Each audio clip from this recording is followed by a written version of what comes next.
Gerakan massal pemberantasan sarang nyamuk belum lama ini dilakukan serentak di seluruh wilayah di Kota Bogor. Di Kelurahan Balumbang Jaya, operasi pemberantasan ini dipimpin langsung Wali Kota Bima Arya. Balumbang Jaya merupakan wilayah yang terdapat korban DBD paling banyak, khususnya anak-anak. Bahkan satu di antaranya meninggal dunia.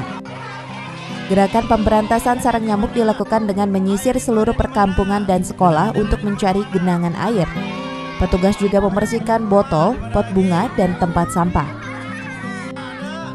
Dalam gerakan ini petugas menemukan banyak lokasi di mana terdapat jentik nyamuk, seperti di dalam pot bunga, dispenser maupun botol yang dibuang warga.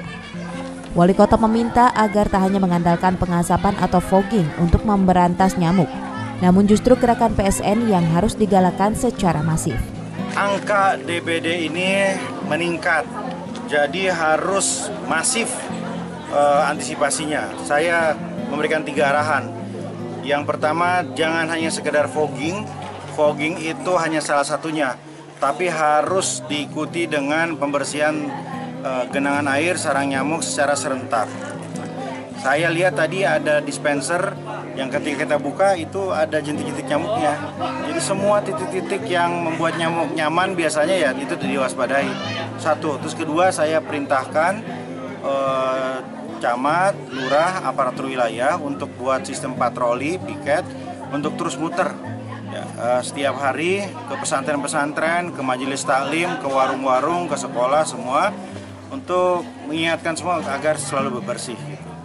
Sementara itu hingga akhir Januari ini tercatat di Kota Bogor terdapat 132 warga yang terserang DBD. Terupdate sampai tanggal kemarin 31 Januari 2019 ada 132 kasus. Yang terbanyak di wilayah Kecamatan Bogor Barat sebanyak 50 kasus. Yang di wilayah Kecamatan Bogor Barat lagi kita warni ini ada Kelurahan Pasir Jaya. Jadi kenapa dicanangkan di sini ke Balumbang Jaya? Karena di sini ada kasus meninggal satu anak. Total untuk di Kota Bogor itu total berapa? 132 kasus. Dengan korban meninggal berapa?